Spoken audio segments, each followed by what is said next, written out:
एक बार तिरंगा लेके एक ग्राउंड के अंदर ओलंपिक में बच्चे दोनों बड़ा मजा आ जाए। आप सपनों सुन के मारते रोंगटा खड़ा मारू अल्लाह का। एक कहावत भी है अंग्रेजी में, early to bed early to rise makes a man healthy wealthy and wise.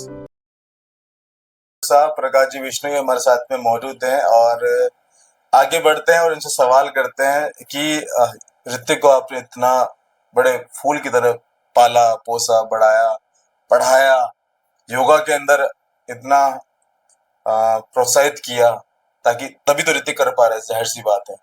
लेकिन आपका क्या कहना है कि जो अब तक जो इन्होंने पाया है उससे आप खुश हैं, सहमत हैं, या आपको लगता है कि नहीं और भी बहुत कुछ आगे कर सकते हैं? और सर आज तक जो मिला है मैं बहुत खुश हूँ मेरे बच्चों से, और मुझे खुद एक तरह से गर्व महसूस होता है कि मेरे बच्चे आज इस लेवल पे पहुंचे हैं और इनकी मेहनत इनकी काबिलियत बहुत अच्छी। लेकिन जहां तक हूँ आगे भी मैं ये सोच रहा हूँ एक बार तिरंगा लेके एक ग्राउंड के अंदर ओलंपिक में बच्चे दोनों बड़ा मजा आ जाएगा, मतलब मेरा जीवन सफल हो जाएगा। और यूं बढ़िया सारा चैनल मारते हैं, मतलब आ रहे हो कि DD1 चलाओ या आज तक चलाओ या कुछ चलाओ, सब जगह जोधपुर के ऋतिक नीचे हेडलाइन चलती है, जोधपुर ऋतिक ने लहराया तिरंगा। तो एक मतलब भारत देश का तिरंगा बहुत आनंद आएगा। आप तो सपनों सुन के मारते रोंगटा खड़ा मारू अल्लाह का। हाँ आगे बताओ। और रही बात सरकार की, आप बात कर रहे हैं सर, तो मैं हमारे CM भजनलाल जी सर से और मैं ये कहना चाहता हूँ सर जी, जिस योग को, जो संस्कृति हमारी पुराने जमाने की संस्कृति है, जिसको हमारे प्रधानमंत्री जी खुद प्रचार में लगे हुए हैं, खुद सिखा रहे हैं, जो अभी आप जो मतलब 12वां योग अंतर्राष्ट्रीय योग दिवस देखा है, जो कलकत्ता के अंदर वो खुद योगियों को बता रहे हैं किस तरह से आसन हो रहे हैं, वो होते हुए राजस्थान सरकार ने योग को मान्यता नहीं दी गई स्पोर्ट्स के अंदर। तो ये एक तो मैं निवेदन करता हूँ हमारे मुख्यमंत्री साहब से। निवेदन आप करें, अगर मुख्यमंत्री साहब या फिर उनके मंत्रिमंडल की कोई भी विधायक जोधपुर के आसपास के देख रहे हैं, अगर ये मैसेज अगर प्रधानमंत्री नरेंद्र मोदी तक जा रहा है तो एक बार जरूर सुनिए कि एक पिता की गुहार है। बताइए प्रकाश जी।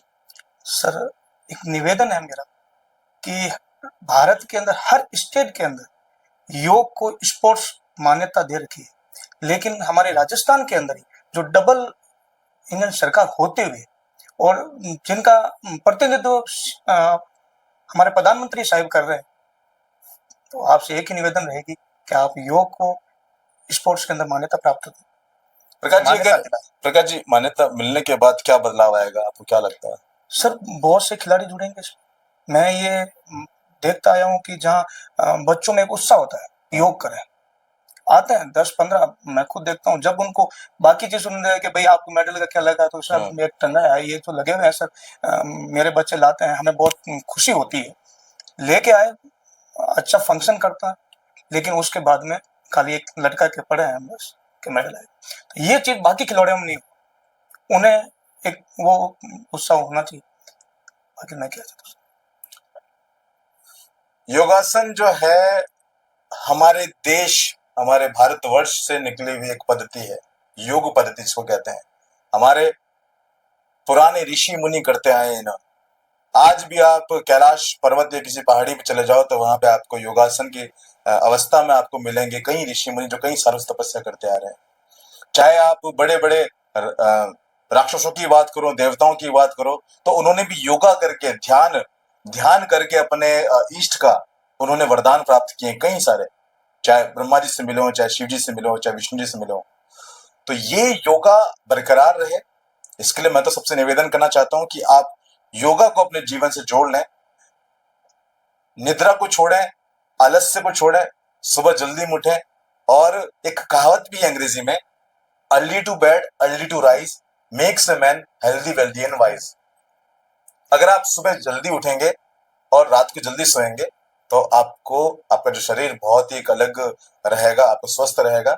आप आजमा के देखिएगा, योगा को अपने जीवन में उतार के देखिएगा, बहुत बहुत फायदे मिलने वाले। फिलहाल के लिए ये थे आज के हमारे मेहमान, जिनका नाम है ऋतिक बिश्नोई और उनके फादर साहब प्रकाश बिश्नोई और अंजलि बिश्नोई, जिनसे हमने जाना है कि कैसे इन्होंने शुरुआत की योगा की और आगे क्या क्या सपने संजो रखे हैं।